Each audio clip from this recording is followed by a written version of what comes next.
आक्षेप घेतलेला आहे, तर सरवरकर यांनी हा आक्षेप घेतला, त्यांची लेख पराभूत झाली, त्यानंतर हा आक्षेप घेण्यात आला। प्रिया सरवरकर यांनी हा आक्षेप घेतलेला आहे। मुंबईमध्ये ठाकरे गटाच्या विशाखा राऊत यांच्या विजयावर आक्षेप घेण्यात आलेला आहे।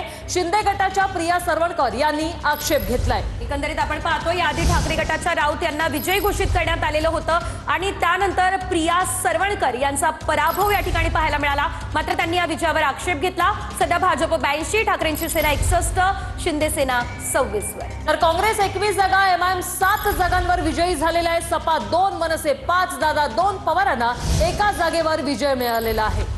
निकाला संदर्भातल्या सर्व अपडेट। मुंबईमध्ये मनसेचे यशवंत किल्लेदार, काही वेळापूर्वी पिछाडीवर असलेले किल्लेदार आता आघाडीवर पाहायला मिळत आहेत। प्रीती पाटणकर या मात्र आता पिछाडीवर गेल्यात। मनसेचे यशवंत किल्लेदार हे सध्या आघाडीवर आहेत। काही वेळापूर्वी ते पिछाडीवर होते। अटीतटीची अशी ही लढत सुरू आहे प्रभाग 192 मध्ये। तर मनसेचे यशवंत किल्लेदार प्रभाग 192 मधून आघाडीवर असल्याचं पाहायला मिळत आहे। यशवंत किल्लेदार यांनी घरोघरी जात प्रचार केलेला होता आणि या ठिकाणी आपण जर पाहिलं तर काही वेळापूर्वी ते पिछाडीवर होते। आपण पाहतोय भाजप आणि शिंदेची शिवसेना 122 वर। तर ठाकरे, मनसे आणि शरद पवार राष्ट्रवादी हे 70 जागे आघाडीवर।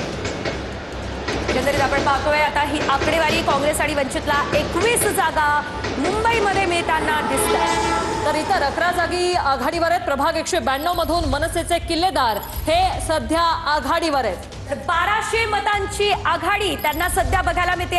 अगदी काही वेळापूर्वी ते पिछाडीवर असल्याची बातमी आपण पाहिली होती, मात्र आता ते 1200 मतांनी आघाडीवर आहेत। वेगाने आकडे जे आहे ते बदलत चाललेले आहेत। प्रभाग 192 मधून आता यशवंत किल्लेदार हे आघाडीवर 1200 मतांनी त्यांनी आघाडी घेतलेली आहे। मनसेचा मोठा नेता तर वॉर्ड 115 मधून मनसेच्या ज्योती राजभोग यांच्या संदर्भातली अपडेट, राजभोग या विजयी झालेल्या आहेत। वॉर्ड 115 मधून मनसेच्या खात्याला यश मिळालेलं आहे। वॉर्ड 115 मध्ये मनसेच्या ज्योती राजभोग या विजयी झालेल्या आहेत। गेल्या काही वेळापूर्वी आपण पाहतोय मुंबईमध्ये प्रभाग 112 काँग्रेसच्या दीपमाला बडे या विजयी झालेल्या आहेत। तर प्रभाग 178 मधून शिंदेच्या सेनेचे